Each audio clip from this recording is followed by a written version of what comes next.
The Mariners are returning home after a disappointing 3-6 road trip. Joe and I are going to quickly go over the Rays series and what's going to happen with Brian Wu. We're then going to talk about the highs and lows of this baseball team because there's been a lot of lows recently. And we're going to talk about then trading for a starting pitcher to replace Brian Wu if he is going to need more time on the injured list. We'll finish it all up by talking about the Minnesota Twins series as the Mariners return home. Thank you guys so much for watching episode 99 of the Hit It Here podcast, part of the Bleav Network. The Daniel Robertson episode of the podcast. Joe, this is the last podcast where we're actually going to have players to say, how are you? It's weird to think about that the next one is the big, triple digits. Players don't God, I hope they're playing better. Yeah, right. I hope they're playing better at that point, but their triple digits don't exist in baseball as far as jersey numbers are concerned, and maybe that's a change they need to make. They're going to start running out of jersey numbers. The Yankees, how many numbers are they going to have retired before we got to switch it up and go to like triple digits? The Dodgers New City Connect, they're starting to put like no single digit numbers on the back. It's weird. Okay, it's weird. And Colton, I never would have imagined at the beginning of this that we would have reached episode 100. So I'm happy that we're on the cusp of it, right? Betting odds of us reaching episode 100, pretty low, with given some of our track records in the past, as far as content creation is concerned, right? You know what I mean? You get what I'm saying? But we did it. So cheers to us, and a word from BetOnline. Thank you to BetOnline for being a sponsor for the Hit It Here podcast. BetOnline is your number one source for all your sports betting needs this season. From baseball and golf and soccer, and even all the top fights in the UFC, MMA, and boxing, BetOnline has you covered. Every stat, every matchup, and even live odds and spreads while the games are being played. When the games are over, though, you can head on over to the online casino and get into a game of blackjack, poker, or even unwind with over 150 different slots games to choose from. Head to the website today to get in on the action and use promo code Bleav, that's BLEAV, for your 50% off welcome bonus on your first deposit. Bet online. The game starts here. Game 1, Colton versus the Rays, it's a similar situation to, I think, Game 1 against the Marlins. You let it slip away. You get some offense early, and you don't continue to add on. Maybe not early. They added in the 7th. It was a tie game, 1-1 going into the 7th inning. And you're feeling okay with a 3-1 lead. It was a bullpen day after the 3rd inning, though, because Brian Wu hurt his hamstring, could not throw a pitch, walked off hobbling, is now, like what? He's on the injured list. There's a lot of concern, I think, surrounding Brian Wu. He spoke to the media, was very shaken up about it. But the offense tried to do something in this game, like 3 times separately, right? 3 hits across this entire 9-inning game. But unfortunately, the Rays, as they do, play battle back baseball in the bottom of the 8th, score 3, a crucial walk, a little slap hit to the right side, gets past Ty France. This game sucked, just straight up. Incredibly frustrating game, and we saw Andres Munoz come in and not have his best stuff. And that's going to be a continuing theme here in the 3rd game of the series. But overall, yeah, this game was just not fun. Austin Voth was not good. The offense, like you said, only had 3 hits. I don't know how in the world the Rays had 11 hits and only scored 4. Mariners had 3 hits, scored 3. So moving on from game 1, that game was incredibly frustrating. I know there's a lot of talk about that play and how Ty France should have made it.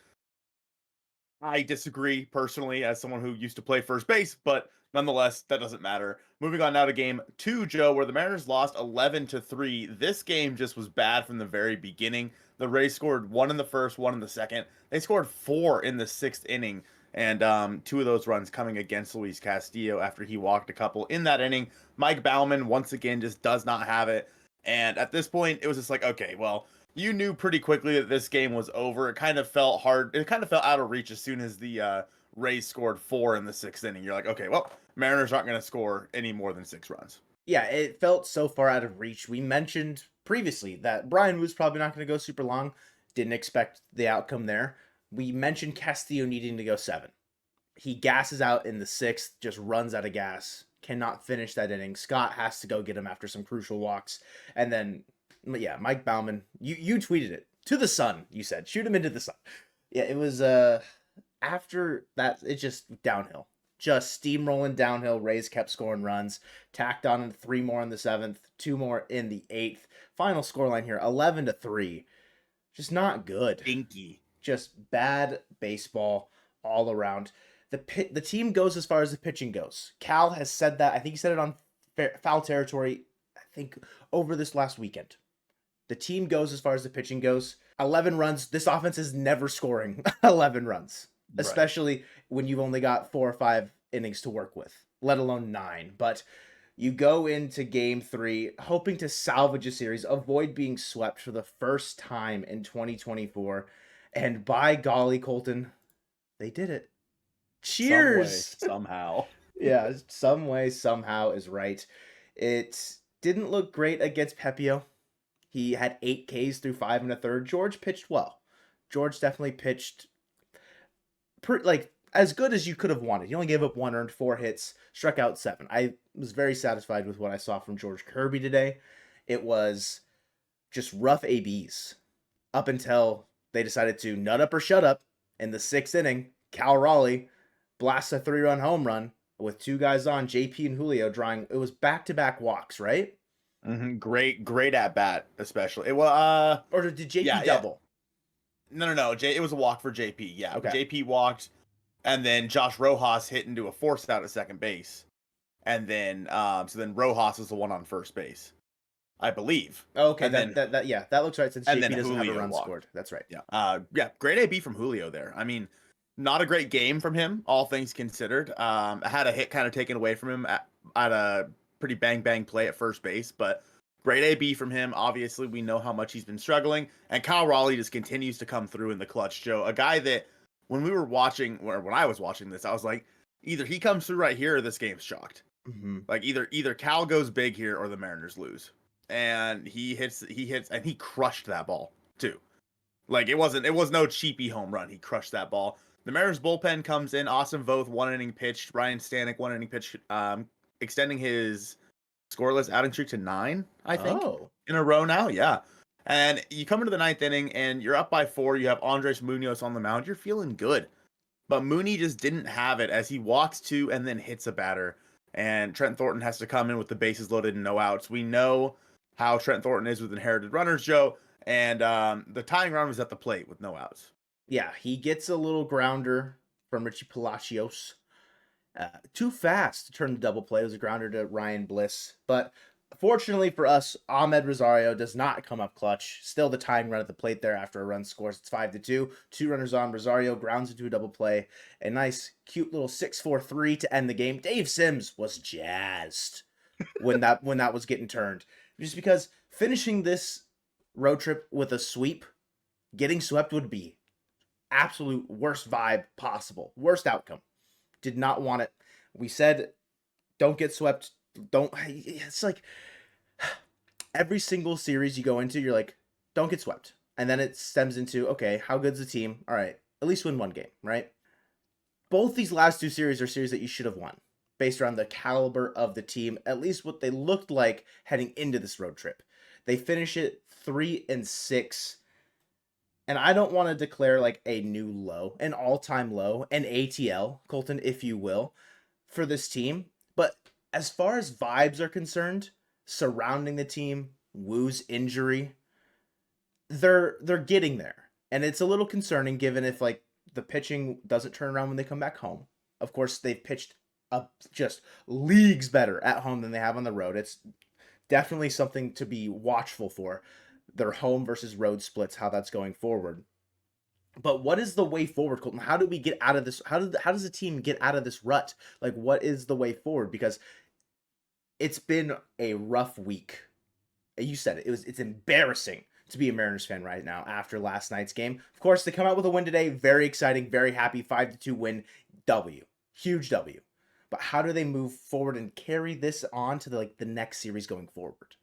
The biggest thing in baseball is to have a short memory. And for this series, like you said, they won 1 game in each of these 3 series. Hey, the last time the Guardians lost was to the Seattle Mariners. Just saying. I'm just saying.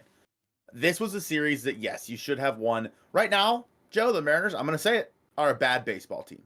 Bad baseball right now. And you're coming home to a long homestand, but a tough one against the Twins, the Orioles, and the Blue Jays. You just got to flush it, figure it out. And like Cal said, the team goes as far as the pitching does. The offense needs to figure it out, of course. We've talked about that quite a bit. I was driving home from work yesterday, and there was a raccoon, like roadkill on the side of the road. And it had more life than the Seattle Mariners baseball team right now does. Poor guys. Yeah. The dead raccoon had more life in it than this baseball team. So they got to find a way to get reinvigorated. Yes, they won this game, which is awesome. I'm really happy they were able to hopefully have a happy-ish flight on the way back. Still reflect on how this was a bad road trip, but fly home knowing that, okay, we got one win under our belt. Maybe this, I mean, ideally this is rock bottom for them. Going 3-6 on a road trip. I think they've only won 3 of their last 10 games. Like, hopefully this is rock bottom for the Seattle Mariners, because obviously we've watched that lead in the division dwindle down to, what is it, 4.5 games now over the Houston Astros. 4.5 coming into today. We win, so it's 5. Can go to 5.5. Can go back to 4.5. Yeah. Right. So, I mean, at this point, the nice part is that the Mariners had set themselves up to be able to sustain through something like this, because they had such a big lead in the division. Says a lot about the division, maybe more so than the Mariners. The Mariners had played good ball, but now it's like, okay, now it's go time. You don't have that lead anymore. Now you got to basically play on eggshells. Like, there's not as much room for error as there was before for this team. So moving forward, the pitching staff has to be better. They do. Brian Woo's going to be out. You have to find somebody in that situation to fill in for him, whether that be Emerson Hancock, Jonathan Diaz, or Joe making a trade for another pitcher, which I think is probably the right move. I 100% agree.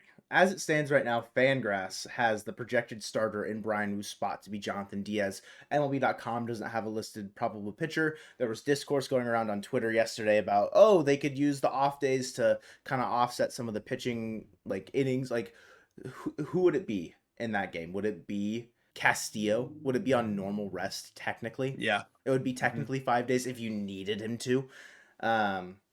Which I assume that's what they're going to do. It's either that or they try and do like a makeshift bullpen day if they don't go out and make a move that people might deem reactionary.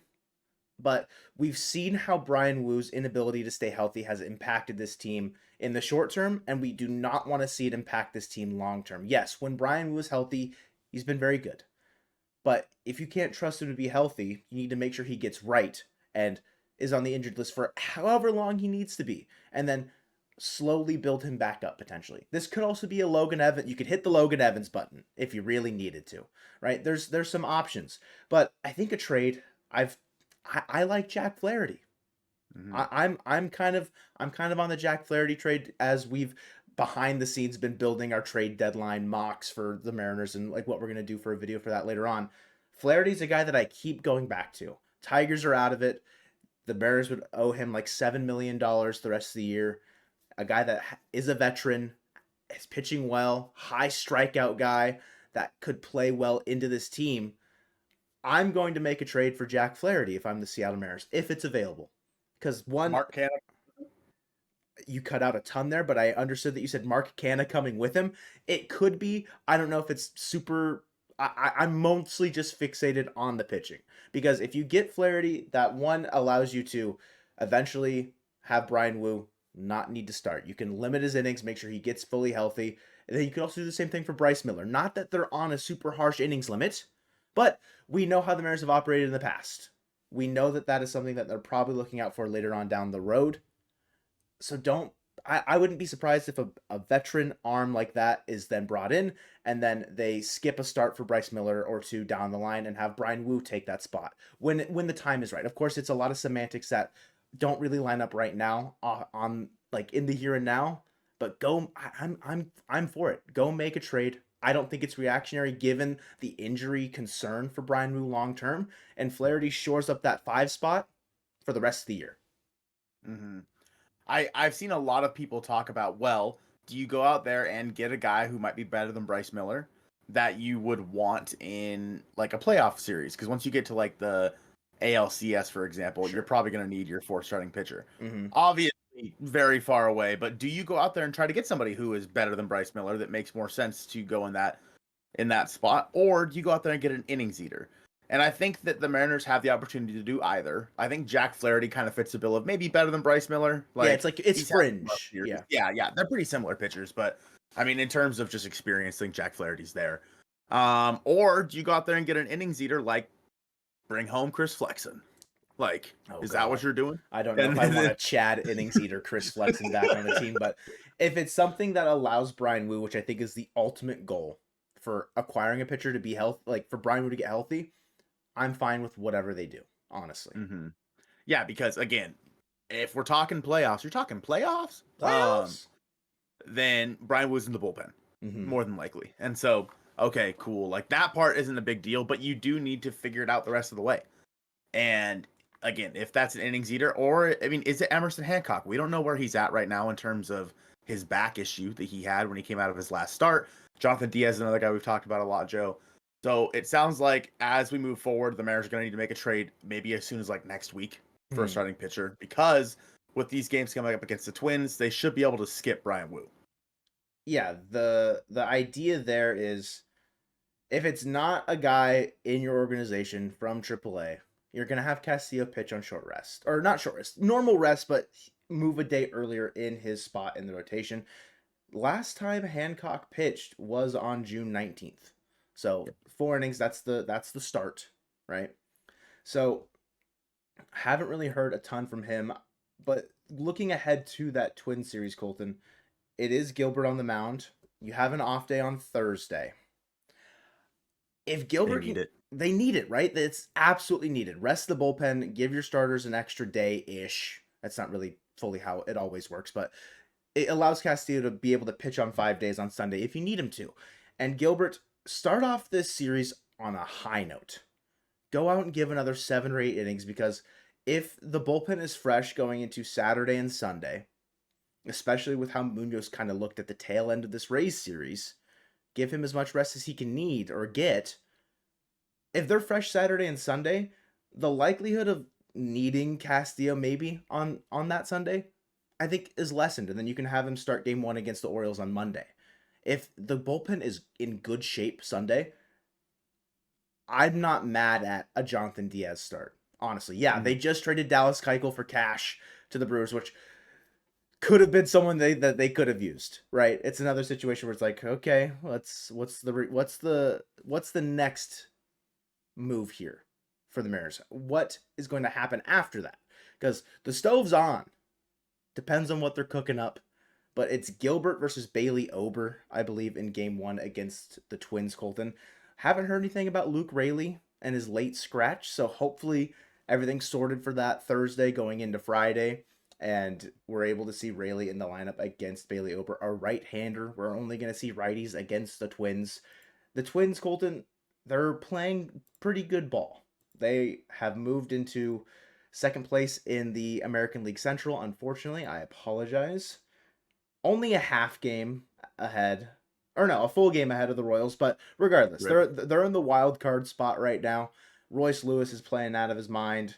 They're playing good ball. They're 20-20 away from Minnesota, so maybe that's something that they don't play as good on the road.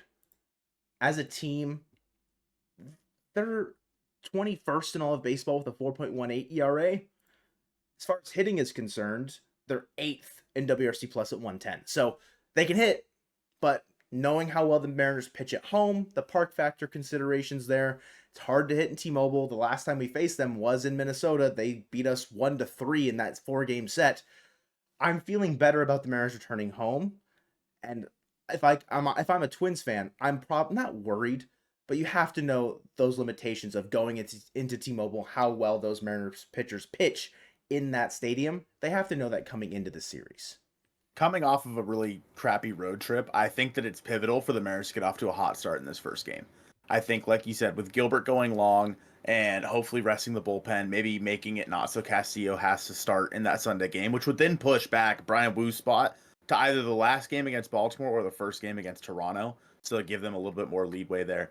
It is pivotal for the Mariners coming off of one of the worst low points of the season to figure it out against a Minnesota Twins team that is good, but the Mariners are a better baseball team, in my opinion. The pitching staff is leagues above. With that being said, Bailey Ober's been good lately. Mm-hmm. And that worries me a little bit, because if the Twins have their basically 3 best guys going in this series, against a Mariners offense that is poo-poo. And so I think that Gilbert's going to have to shove, and the Mariners might have to win these games by 1 or 2 runs and just hope for the best. Unless they go out and make a trade for somebody to hopefully bring some sort of life to this baseball team. The dying raccoon needs to hold a meeting with this Mariners offense right now and just talk them through it, Joe. Going into game 2, we're going to have then Bryce Miller on the mound, and who's he going to be going up against, Joe? Fresh off his best start of the year, a get-me-right start against the Athletics, a guy that struggled.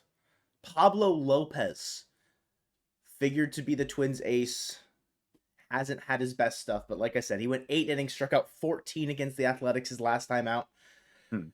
Yeah, it lost me a fantasy matchup. That's why I have the stats ingrained in my head. I lost by 27 points, I think. He got 37 or 34. Either way, if I would have kept him, I dropped him. It doesn't matter.